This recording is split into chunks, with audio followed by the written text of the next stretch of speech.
नमस्कार, मी रुपाली घुगे व्लॉग या आपल्या यूट्यूब चॅनलवर आपल्या सर्वांचे स्वागत। मुखवास बनवण्यासाठी मी इथे 1 वाटी बडीशोप घेतली आहे, अर्धा वाटी तीळ, अर्धा वाटी जवस, अर्ध्या वाटीला थोडासा कमी ओवा आणि अर्धा वाटी धना डाळ एवढं साहित्य मी मुखवास बनवण्यासाठी घेतलेलं आहे। मुखवास बनवायला अगदी सोपा आहे आणि पचनासाठी खूप चांगला आहे। चला तर मग आपण एक एक करून हे सर्व साहित्य भाजून घेऊया। सर्वात अगोदर मी इथे 1 वाटी बडीशोप घेतली होती, ती भाजून घेणार आहे। सर्व साहित्य आपल्याला कमी गॅसवरच भाजून घ्यायचं आहे। तुम्ही बघू शकता इथे आपला बडीशोपचा पूर्ण कलर बदललेला आहे। या स्टेजला आपल्याला बडीशोप भाजून घ्यायची आहे। जास्त आपल्याला बडीशोप भाजून घ्यायची नाही, फक्त आपल्याला त्यामधलं मॉइश्चर निघून जाईल एवढीच आपल्याला बडीशोप भाजून घ्यायची।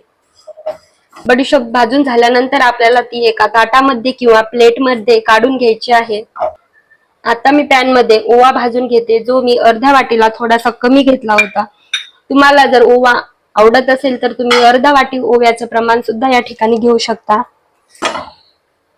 तुम्ही बघू शकता आपला ओवा भाजून झालेला आहे। आता ओवाही आपल्याला प्लेटमध्ये काढून घ्यायचा आहे। यानंतर मी पॅन मध्ये धना डाळ घेतलेली आहे, ती भाजून घेते। तुम्ही बघू शकता आपली धना डाळ ही खूप छान पद्धतीने भाजली गेली आहे। धना डाळ भाजून झाल्यानंतर आपल्याला याच कढईमध्ये जवस भाजून घ्यायचा आहे। तुम्ही बघू शकता आपला जवस भाजला गेला आहे।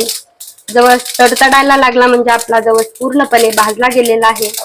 आता मी त्याच पॅन मध्ये तीळ भाजून घेते। तीळ ही खूप लवकर भाजले जातात। तीळ तडतडायला लागले की आपल्याला लगेच काढून घ्यायचे आहेत। आता आपल्याला हे तीळ काढून घ्यायचे आहेत। तुम्ही बघू शकता आपण हे सर्व साहित्य भाजून घेतलं आहे। आता आपल्याला कढईमध्ये थोडंसं मीठ टाकून हे सर्व एकत्र मिक्स करून घ्यायचं आहे। आपण जे सर्व साहित्य भाजून घेतलं होतं ते मी आता पॅन मध्ये टाकून घेते।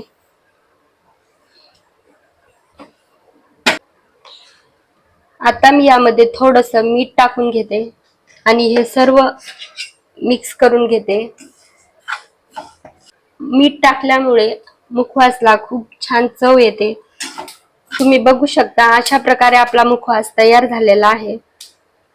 मुखवासची रेसिपी कशी वाटली हे कमेंट मध्ये सांगा। व्हिडिओ आवडल्यास व्हिडिओला लाईक करा, चॅनलला सबस्क्राइब करा, बेल आयकॉन बटनावर क्लिक करा म्हणजे येणाऱ्या नवीन व्हिडिओची नोटिफिकेशन सर्वात अगोदर तुम्हाला मिळेल।